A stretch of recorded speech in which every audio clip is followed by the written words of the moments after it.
Hi everybody, today I'm going to talk about insulin resistance. Insulin resistance को normal आम भाषा में insulin resistance नहीं बोला जाता है. It is called as insulin sensitivity. और इंसुलिन के बारे में इस बारे में बात ही नहीं होती है एक्चुअली. जब एंड सिम्टम्स किस तरीके के हैं. सिम्टम्स आर कि आपको खाना खाने के बाद बहुत चक्कर आएगा और बहुत फटीग रहेगा. पूरे दिन खाना प्रॉपर खा रहे हैं फिर भी आपको थकान रहती है. गर्दन के पीछे इधर बहुत आपकी जो कॉम्प्लेक्शन है उससे बहुत ज़्यादा डार्क पैचेस दिखेंगे आपको. काला काला ऐसा लगता है जैसे मैल जम गया है, बट इट्स नॉट मैल. It's the deposition of pigment there which is permanent and you cannot slough it off. You cannot exfoliate it with any scrub or something. It just stays there. Then there is this blackening of near this area, perioral area, and बहुत बाल झड़ेंगे. Females में irregular periods हो रहे हैं. बेली, lower बेली में fat, ये सब insulin resistance की निशानी है. अगर हम अल्ट्रासाउंड करवाएंगे तो ज़्यादातर फैटी लिवर ग्रेड 2 ग्रेड 3 आएगा. एंड फीमेल्स में ovarian cyst, polycystic ovarian disease में ज़्यादातर इंसुलिन रेजिस्टेंस मिलता है. एंड सिस्ट बने होते हैं ओवरीज में एंड दवाइयाँ चल रही होती है. Irregular periods abnormal facial hair होते हैं फीमेल्स में. लड़कों में बैलनेस होती है. So this is how insulin resistance manifest itself. तो ज़्यादातर किसी वजह से होता है. लाइक डायबिटीज़ में इंसुलिन रेजिस्टेंस बहुत कॉमन है क्योंकि इंसुलिन का काम है शुगर को कम करना. अब इंसुलिन रेजिस्टेंस है तभी तो शुगर बढ़ रही है. That's why it's diabetes, no. So that is one. उसके अलावा PCOS अभी हमने बात करी, उसमें इंसुलिन रेजिस्टेंस रहता है. और ज़्यादातर यहाँ नेक के पीछे अंडर आर्म्स बहुत ज़्यादा पिगमेंटेशन होता है. एंड जिस वजह से एकांथोसिस नाइग्रिकन्स कहते हैं उसे, बाय द वे, जो स्किन में चेंजेस आते हैं इंसुलिन रेजिस्टेंस की वजह से. दो चीज़ें याद रखनी है अपने, अगर रिवर्स करना है इंसुलिन रेजिस्टेंस को. Fat and sugar. जो भी आपकी बॉडी में फैट एक्स्ट्रा है वो जो भी आपकी बॉडी में शुगर एक्स्ट्रा है वो फैट में कन्वर्ट हो जाता है.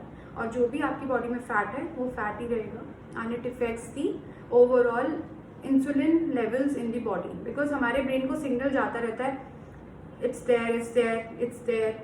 बट शुगर लेवल कम हो रहा है, शुगर लेवल पहुंच ही नहीं रहा है ठीक से. लिवर में फैट डिपोजिशन हो रखी है जिस वजह से पूरा ढंग से शुगर यूटिलाइजेशन नहीं हो पा रहा है बॉडी में.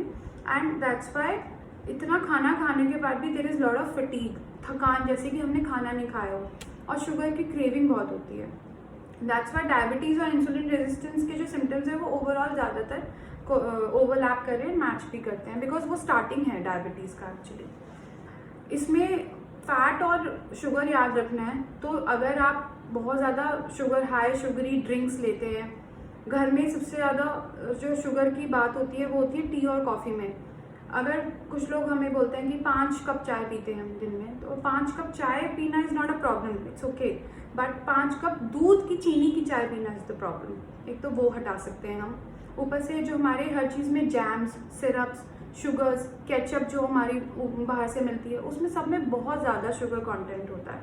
तो शुगर का वो कर सकते हैं. जो अनहेल्दी फैट्स हैं जैसे कि फ्राइड फैट्स और बाहर से जो चीज़ें आती हैं, जंक फूड, चिप्स, गोलगप्पे, कुछ भी इस तरीके का, उसकी जगह we can replace it with good fats. Good fats किस में होंगे? आलमंड्स में होंगे.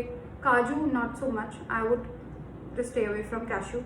But yeah almonds are good. सारे जो बीज होते हैं, सनफ्लावर सीड्स, चिया सीड्स और मस्क मेलन सीड्स, ये सब बहुत अच्छा फैट का जो कंटेंट होता है इनका, it's very healthy. And unsaturated fat content होता है. हमें उस बटर, घी, फ्राइड चीज़ों में नहीं जाना है. हमें इस तरफ आलमंड्स और उसमें ही रहना है. क्योंकि फैट जो है जब अच्छा जाएगा तो बॉडी उसे बहुत अच्छे से यूटिलाइज कर देती है और ब्रेन को सिग्नल दे देती है कि आई एम फुल. अगर स्टमक को फुल लगता है तो वो क्रेविंग नहीं होगी. जो शुगर की क्रेविंग है दैट विल नॉट हैपन. अगर आपको फिर भी शुगर की क्रेविंग होती है तो you have to replace sugar with jaggery, गुड़. और अगर गुड़ भी अच्छा नहीं लगता है तो replace it with honey. But honey में भी होता है, but at least it's not like a process sugar, white sugar जो हमारी है उसकी तरह नहीं है, तो you can still take. But अगर आप शुगर क्रेविंग को फाइट कर रहे हैं और अभी भी आप इतना कंट्रोल नहीं कर पा रहे, क्योंकि that is the major problem with everybody, तो डेफिनेटली आप ऐसा करें, शुगर फ्री या सटाइवा जो एक शुगर फ्री रिप्लेसमेंट आ रही है वो आप you can use it till the time you are off sugar completely. थोड़ी मेहनत लगती है, बहुत डिसिप्लिन लगता है, but it can happen. So always अगर आपको डार्कनिंग शुरू हो गई है, बेली में फैट हो गया है, एक्सरसाइज करने के बाद नहीं जा रहा है फैट, आप कुछ नहीं खा रहे हैं तो भी फैट नहीं जा रहा है, तो it is because of insulin resistance. Now it's like कि स्टबन फैट जिसको हम कहते हैं, it is because of insulin resistance. तो सबसे पहले आप शुगर कट कीजिए, फैट कट कीजिए, धीरे धीरे body will start getting signals कि now I am getting healthy, और उसके बाद फिर इंसुलिन रेजिस्टेंस की वजह से जो चेंजेस आए हैं वो रिवर्स होंगे। It will take time but at least we can start no.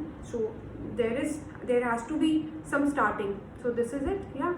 So cut off bad sugar, cut off bad fat, and skip to maybe no sugar or jaggery or honey or just sativa, and for fats, nuts are the best. Bye bye.